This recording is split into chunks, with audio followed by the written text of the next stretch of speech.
In 2017, after nearly 15 years of trucking, I found myself driving an overnight haul through the Mojave Desert in California, headed toward Arizona. It was pitch dark, with no other cars on the road, and only the dim headlights of my semi to guide me. The headlights had been a problem for a while, but I'd put off getting them fixed, and tonight it was more noticeable than usual. Since there was no one else on the road, it made the darkness seem even more oppressive, and I had to constantly strain my eyes to see the road ahead. I debated pulling over and waiting for sunrise, but I was desperate for the money and didn't want to waste time. The road was straight, so I figured I'd be okay. About an hour before dawn, I noticed headlights in the distance, rapidly approaching. Fearing I might hit an animal, I slammed on the brakes, causing my truck to screech to a halt.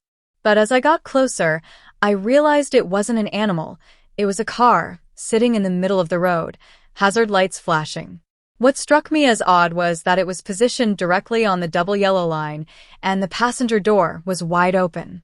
I stopped just a foot from the car. Not one to easily jump to conclusions, I thought maybe someone needed help, so I reversed my truck and parked on the side of the road. There hadn't been a single other car on this stretch of highway, and the silence was unsettling. I got out, and the stillness of the desert night was almost suffocating.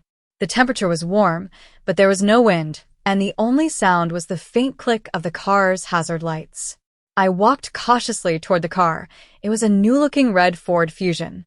The passenger door was wide open, and I checked the back seat, but there was no one inside. The car was completely empty. A chill ran down my spine, and I couldn't shake the feeling that something wasn't right. I looked around, scanning the dark desert, but I couldn't see anything beyond the reach of my truck's headlights. Despite the unease creeping over me, I decided to keep investigating. The key was still in the ignition, the engine off, and everything inside seemed perfectly normal. I moved to the trunk, but it was locked. I took the key from the ignition and unlocked it, only to find the trunk wouldn't open. It seemed jammed from the inside. I opened the back door and tried to access the trunk from there, and to my surprise, the trunk opened. Inside were 3 squishy garbage bags, tied down with rope. I hesitated for a moment, but curiosity got the better of me, and I leaned in closer to examine them. That's when I heard it, a loud gunshot, echoing in the night. I froze, my heart racing as I slammed my head against the roof of the car in shock.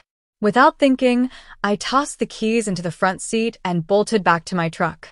As I scrambled into the cab, I heard a voice calling from a distance, rough, grungy, and getting closer. Panicked, I started the engine, but it stalled.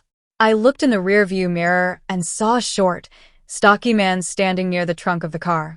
He was wearing overalls and knee-high boots, holding a small shovel in one hand and an old hunting rifle in the other. Our eyes locked for a moment, and though his expression wasn't crazy, there was something unsettling about the way he looked at me. He dropped his shovel and began waving his hands, yelling for me to wait. I wasn't about to stay to find out what he wanted, so I slammed the gas pedal and drove off. I watched in the rearview mirror as he ran after my truck for a few moments before turning back to his car. I thought I had escaped, but just a few minutes later, I saw headlights fast approaching from behind. I was filled with dread. The car was tailgating me, honking its horn, and I had no idea what was going to happen next. I called the police and told them what had just happened, but the car was still right on my tail. The terror built as I prayed the driver wouldn't try to ram me. After what felt like an eternity, the car swerved in front of me and hit the brakes, forcing me to slow down.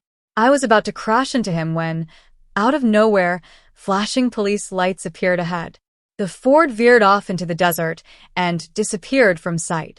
I pulled over, relieved but shaken, and explained everything to the officer. Instead of chasing the guy down, though, the cop took a report and told me they'd investigate once backup arrived. He sent me on my way, promising they'd contact me with an update, but they never did. I couldn't stop thinking about what had happened. My buddies joked that the guy was probably burying bodies, but the small shovel and the size of the bags didn't add up. Some of them even suggested he might have been dismembering something. For my own peace of mind, I convinced myself he was just burying a sick animal or something harmless. But the experience left me with a deep sense of unease that never really went away, especially when I'm driving through the desert at night. That kind of isolation can mess with your mind, and after that night, I was never truly comfortable being out there alone again. Clip 2. Just as I was about to turn around, something strange caught my attention. My eyes had begun to adjust to the dim light, and in the corner of the room, I noticed a faint glow. Drawn to it, I moved closer, only to discover that the glow was coming from a back room. I couldn't resist the pull of curiosity, so I cautiously opened the door. To my surprise, there was a refrigerator plugged into the wall. I was eager to see what it held, but when I opened it, my heart sank. The shelves were completely gone. The fridge had been completely gutted. Just as I was about to shut the door, I heard a loud clatter from the main room, like something had dropped to the floor. I froze for a moment, wondering if I had imagined it. But I wasn't sure. Slowly, I stepped back into the main room and glanced around. Everything seemed normal. Part of me wanted to investigate further, but something told me to get out of there. I couldn't waste any more time.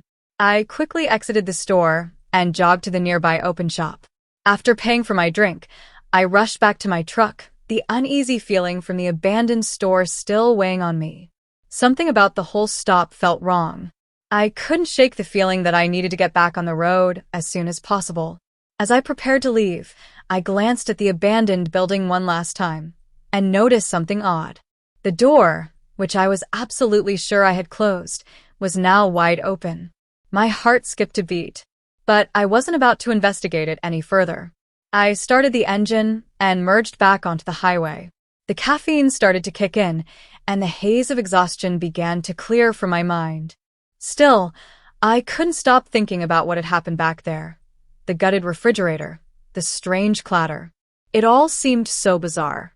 As I drove, I began noticing strange movements in the curtain behind me. Sweat started to trickle down my forehead as I watched in the rearview mirror. The curtain was billowing, moving as if there was wind, but the air conditioning was off.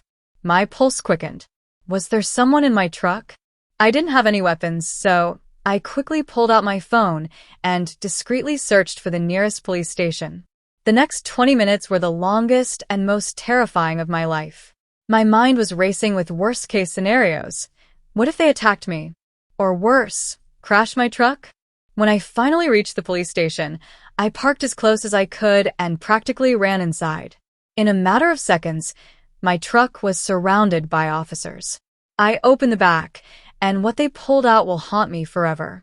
3 homeless people, 2 men and a woman, dressed in ragged clothes and wrapped in filthy blankets. One of the men was armed with 2 switchblades. None of them said a word, just stared at me with cold, menacing glares as they were handcuffed. I still have no idea what they wanted, but I don't think I'll ever forget that night.